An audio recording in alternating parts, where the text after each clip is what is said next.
안녕하세요. 전 올해 37살인 여자입니다. 전 3살 많은 남편과 올해 4살이 된 딸이 하나 있는 여자예요. 어렸을 때부터 제 꿈은 화목한 가정을 이루는 것이었습니다. 저희 부모님은 두 분 다 너무 다정하셨고 자식들에게 잘해주셨기 때문에 저도 그런 부모님을 닮고 싶었거든요. 제 남편은 결혼하기 전에 제대로 된 연애를 한 번 해보지 못한 어떻게 보면 순수했던 사람이었고 무척 예의가 바르고 어른을 공경할 줄 아는 사람이었습니다. 심지어 가정적이고 성실하기까지 한 사람이었죠. 홀어머니를 모시고 살아서 효심도 끔찍했어요. 그러나 제게 효도를 강요하는 것이 아니라 저희 부모님께도 효도를 알아서 하는 남편이었죠. 어디 내놓아도 당당히 1등 남편이다 얘기할 수 있는 그런 사람이었습니다. 저를 위해 요리법을 공부해서 음식을 만들어 주기도 했고, 함께 영화를 보면서 비슷한 부분에서 감동을 받고 함께 눈물을 흘릴 줄 아는 사람이라 좋았고, 좋으면 좋다, 싫으면 싫다, 확실하게 자기 감정을 표현할 줄 아는 사람이라 솔직해 보였어요. 이 남자랑 살면 정말 행복하겠다는 생각이 들어 자연스럽게 결혼을 하게 되었죠. 사실 저희 집도 시댁도 형편이 그리 넉넉하진 않습니다. 그냥 굶지 않고 살 정도였죠. 결혼 후에도 양가에 40만 원씩 생활비를 붙여드리려고 노력했던 그런 착한 사람이었죠. 남편은 홀어머니를 모시고 살았었는데 시어머니도 절 너무 아껴주셨습니다. 제게 인자하게 웃으시면서 이름을 부르시곤 하셨어요. 그러다가 선물처럼 아이가 찾아왔고 우린 그렇게 새 식구가 되었습니다. 아이를 임신했을 때도 얼마나 지극정성으로 저를 대했는지 몰라요. 심지어 입덧도 같이 했다니까요. 남자가 자신의 아내를 너무 사랑하면 입덧도 옮아서 한다던데 우리 남편이 진짜 그러는 것을 보고 친정도 시댁도 혀를 내두르며 고개를 저을 정도로 애처가다 하셨습니다. 저희 부모님도 그런 남편을 얼마나 좋아했는지 몰라요. 세상에 이렇게 착한 사위가 어딨냐고 동네방네 자랑을 하곤 했거든요. 자기 딸한테 그렇게 잘해주는데 어느 부모가 싫다고 할 수 있었겠냐만 말입니다. 저와 남편은 정말 많이 행복했고 서로 사랑했어요. 남들과 다를 바 없는 평범한 환경 속에서 서로 투닥거리며 싸우다가도 금세 화해를 했었던 평범하기 그지없는 가족이었고 매일 이렇게 행복해도 되나 싶었습니다. 행복에 배부른 나날들에 감사했고 너무 행복해서 불안할 정도였죠. 저는 남편과 맥주 한 캔씩 하면서 서로 미래를 이야기할 때가 제일 좋았어요. 이야기를 나누는 그 시간이 행복했었던 이유는 반짝반짝 빛나는 두 눈을 가지고 미래를 꿈꾸는 남편의 모습이 정말 멋있었거든요. 아직 초등학교도 입학하지 않은 어린 딸을 두고 어디서 이상한 놈을 데려와 결혼시켜 달라고 하면 어쩌나 하는 귀여운 걱정도 하곤 했거든요. 그렇게 저희는 쭉 행복할 수 있을 줄 알았습니다. 남편은 학원에서 영어를 가르쳤던 교사였어요. 당시엔 아주 늦은 밤이었고 그날따라 시험을 코앞에 두고 있었기 때문에 특강을 해야만 했었죠. 그래서 늦게 귀가를 했습니다. 저희 집은 골목길 안에 위치한 빌라였어요. 그날은 비도 추적추적 내렸죠. 늦은 시간 CCTV 없는 골목길 등 조건이 맞아서였던 걸까요? 그날 남편이 사고를 당하게 되었습니다. 그 비극은 딸아이가 2살이었을 때 일어났어요. 그날따라 딸아이가 잠투정도 없이 일찍 잠에 들었고 언제나 그랬듯 저는 남편의 귀가를 기다렸습니다. 학원에서 수업이 끝났다고 1시간 내로 도착한다는 남편의 전화를 끝으로 소파에서 TV를 보며 기다리고 있는데 시간이 한참 지나도록 남편이 들어오질 않더라고요. 뭔가 불안해지기 시작했어요. 남편에게 다시 전화를 해보았지만 역시나 연결되지 않았고 전 점차 불안해졌죠. 그러던 도중 시어머니로부터 전화가 한 통이 왔습니다. 통화 내용은 정말 충격적이었어요. 길을 지나가다 뺑소니를 당해 쓰러져 있었던 남편을 발견해 병원으로 이송 중이란 전화를 받았다고 했거든요.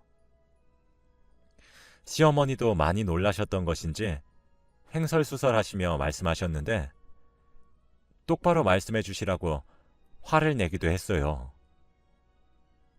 큰 소리에 딸아이가 잠에서 깼지만 정말 눈에 뵈는 것이 없더라고요. 시어머니와 전화를 급히 끊고 앞집의 문을 쾅쾅 두드렸습니다. 평소에도 앞집 새댁이랑 친하게 지냈었거든요. 급히 제 딸아이를 앞집에 맡긴 후 헐레벌떡 시어머니가 말씀해 주신 병원으로 찾아갔어요. 남편은 흙탕물에 얼굴이며 옷이며 다 젖은 채로 있었고 정신을 잃어 있었죠. 그 몰골로 응급실 침대에 누워있는 모습을 보니 정말 억장이 무너지는 듯 했습니다. 보호자 사인과 동시에 남편은 수술실로 들어가게 되었어요. 목격자인 사람을 붙잡고 물어보니 골목길 근처에 남편이 쓰러져 있었다고 하더군요.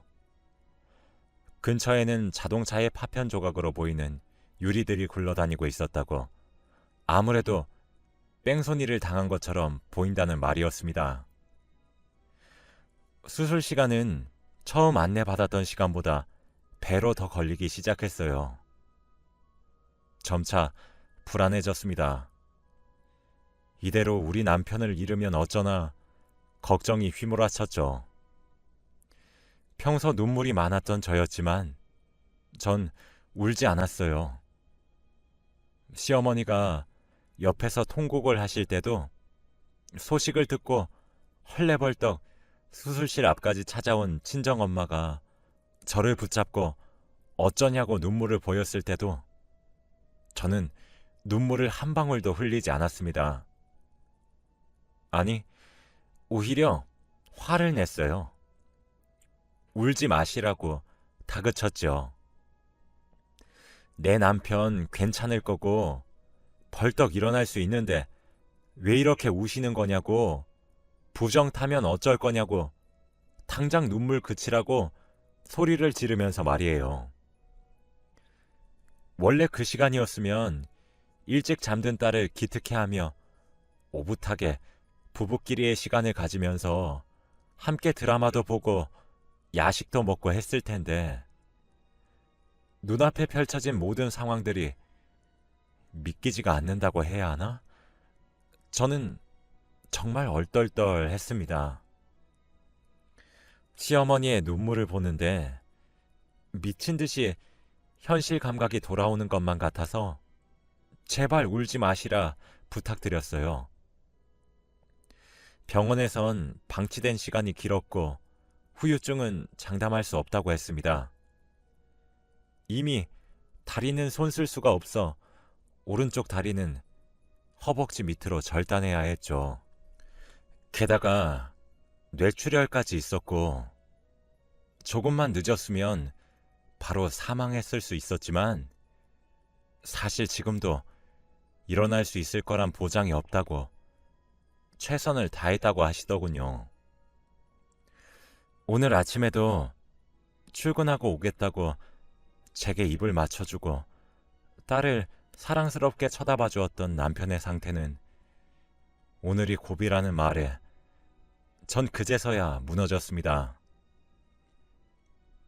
믿지 않았어요. 믿을 수가 없었어요.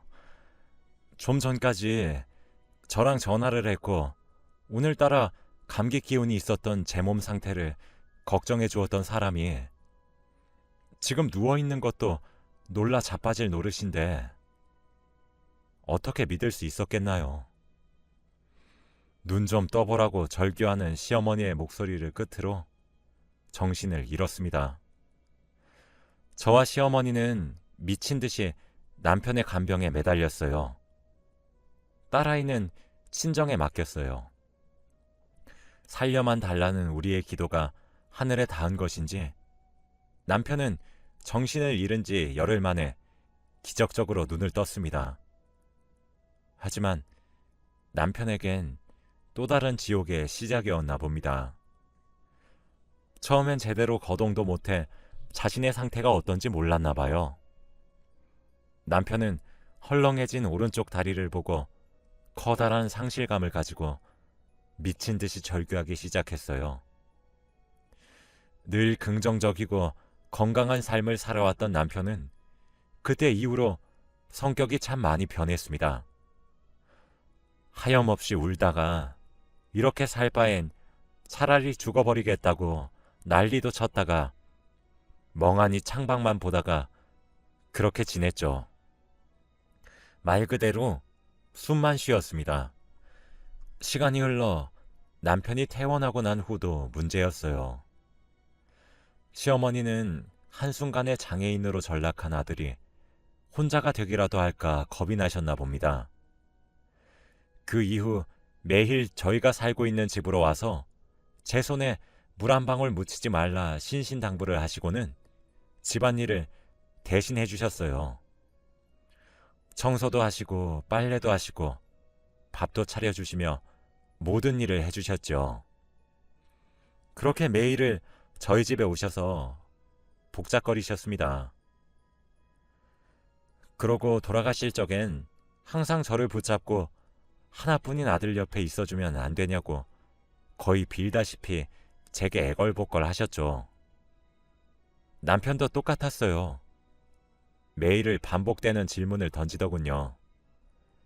자기를 사랑하냐고, 헤어지자고 하지 않을 거냐고, 뭐 그런 질문 말이에요.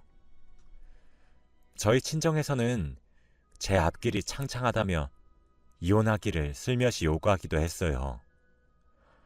솔직히 안 힘들다고 하면 그건 정말 새빨간 거짓말입니다. 제가 처한 상황보다 시어머니와 남편의 애원보다 친정과 친구들의 위로보다 더욱 힘들었던 것은 주변 사람들의 시선이었어요. 동정어린 시선들이요. 남들 일에 어찌나 관심이 많은지 제게 괜찮냐고 오히려 물어오는 사람들은 양반일 정도였습니다. 아마 사람들의 시선을 한번 겪어보지 않으셨으면 100% 이해하실 수 없으실 거예요. 동정어린 시선도 지긋지긋하고 제게 위로를 건네는 사람들도 다 위선으로 느껴졌습니다. 시어머니가 매일같이 찾아와 저희 살림을 보살피는 것도 이기적인 모습으로만 보였어요. 남편을 바라보고 있다가도 제 시선이 남편의 헐렁해진 오른 다리를 보면 참 만감이 교차하기도 했고요.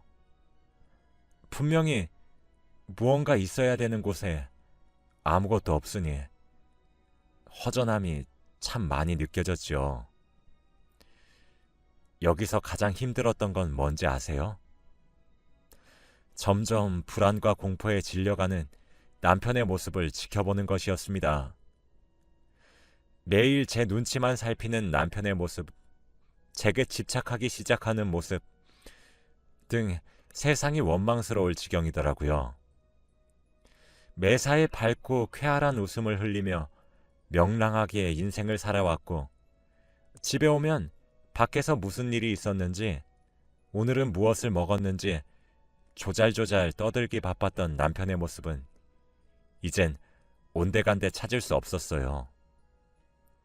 그래도 어떻게 해요? 같이 산 시간보다 앞으로 살아갈 시간이 더 많지만 멀쩡한 몸을 가지고 있는 제가 더 고생할 것을 뻔히 알고는 있지만 그래도 남편이 건강한 몸으로 함께 살았었을 때 제 남편이 절 어떻게 사랑해 줬는데요. 얼마나 듬뿍 사랑해 주었는데 남편을 버릴 수는 없었습니다. 친정에서는 이혼을 권유했는데 그 이유 또한 잘 알아요. 나이도 젊으니까 새로 시작하시기를 바라셨겠죠.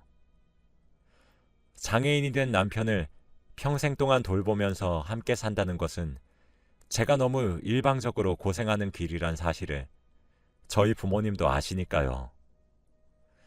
그래서 세상 욕 자신들이 다 들을 수 있으니 이혼하란 말을 꺼내셨던 것이겠죠. 그런데 그렇게 미친 듯이 절 사랑해준 남편을 제가 어떻게 버릴 수가 있겠나요?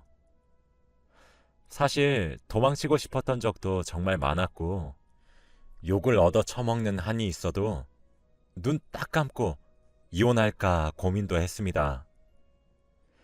이기적이라고 욕을 먹어도 할 말은 없는데 저를 위해서, 딸아이를 위해서 그런 생각을 안 해보지는 않았어요.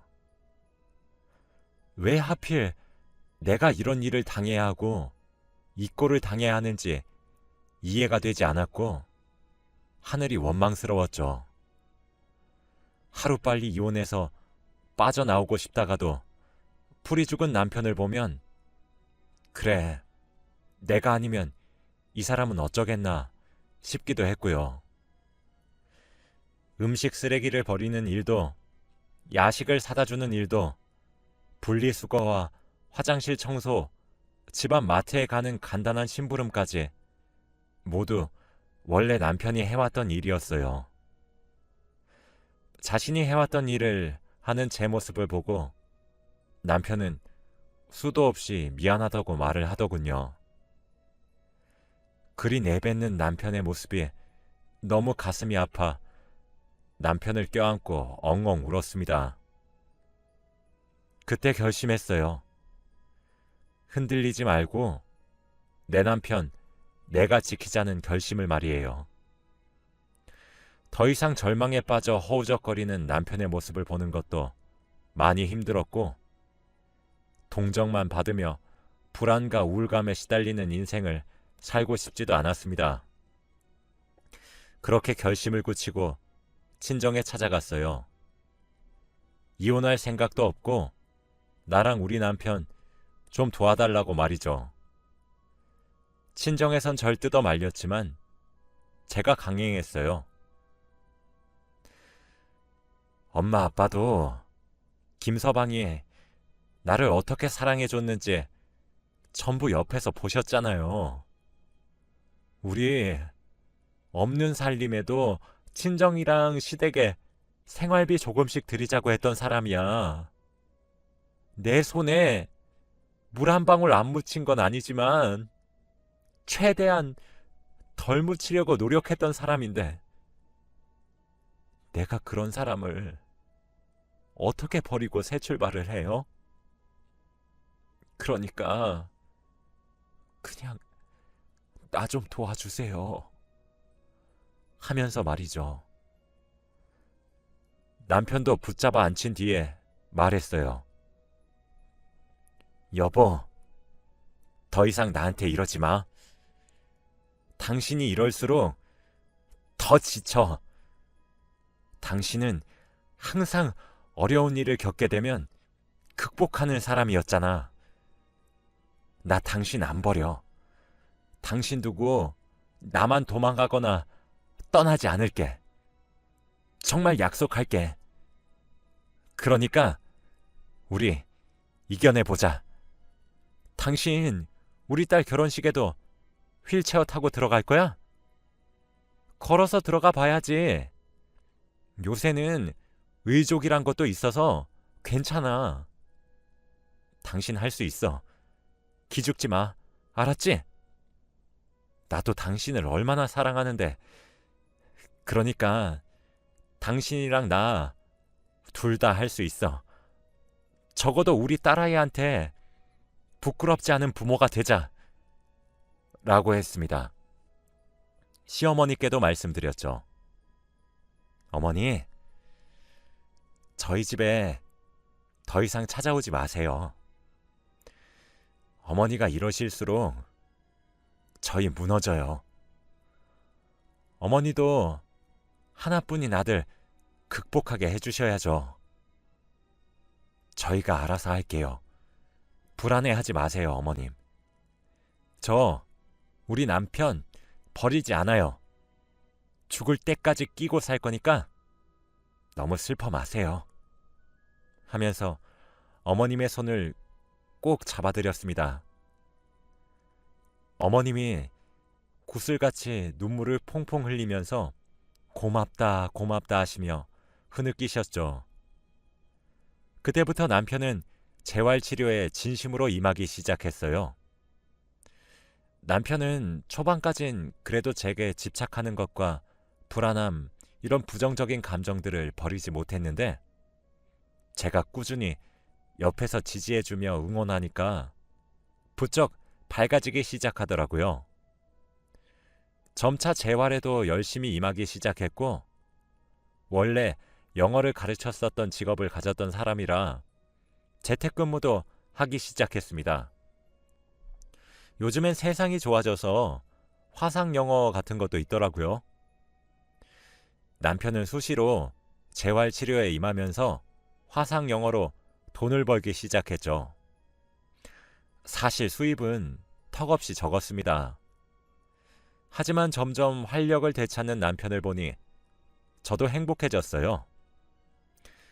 처음엔 시선이 주는 압박에 저도 정신과를 다니며 신경안정제를 처방을 받아 복용했으나 시간이 지나니 그 시선에도 익숙해지더군요. 역시 사람은 적응의 동물이라고 한다더니 사실 늦은 밤 CCTV도 없었던 골목길에서 뺑소니를 당했던 터라 눈앞이 막막했었는데 골목길에 뺑소니 목격자를 찾는다는 현수막을 걸었더니 목격자도 찾아냈고 골목길 사고 현장 근처에 주차하고 있었던 자동차의 블랙박스를 받아내 뺑소니 범인도 잡을 수 있었습니다. 그 사람은 뺑소니에 음주운전까지 한 파렴치한 인간이었죠. 그 사람으로 인해 저희 집안은 풍비박산이 났는데 말이죠. 눈물로 범벅된 제 얼굴을 보고는 그저 죄송하단 말밖에 하질 못하더군요. 보험 처리도 받았고 보상금도 받아서 남편의 병원비에 커다란 부담을 느끼진 못했습니다. 오늘은 남편이 꼭 뺑소니 사고를 당한 지 2년째가 되는 날이에요. 이제 남편은 의족도 곧잘 차고 다니고 있고 아는 지인분이 운영하고 계시는 학원에 영어와 국어를 가르치며 일상생활에 거의 완벽하게 복귀하고 있습니다. 며칠 전에는 글쎄 우리 딸아이가 병원에서 데일밴드에 관해 배웠나 보더라고요. 다쳐서 아야하면 병원에 간다, 소독약을 발라준다, 아프면 약을 바른다, 이런 것들을 놀이를 통해서 배웠나 봐요. 남편이 소파에 잠시 누워 있었는데 살금살금 다가가서 남편의 오른쪽 허벅지에 분홍색 토끼가 그려진 데일밴드를 붙이고는 호호 불어주는데 얼마나 예뻤는지 몰라요. 남편도 자다 깨서 울컥한 표정으로 딸아이를 바라보고요. 요즘에도 남편은 잠에 들기 전 제게 미안하고 고맙단 인사를 꼭 해주고 잠에 들어요. 사실 미안할 일은 없는데 말이죠. 남편이 원해서 사고를 당했었던 것도 아닌데 그저 제게 그렇게 미안한가 봅니다. 사실 지금 생각해보면 제게 무슨 용기가 있어서 그렇게 행동했었던 것인지 모르겠으나 가정을 지켜야 되겠다는 일념 하나만으로 일궈낸 기적 같아요. 남편은 제게 말합니다.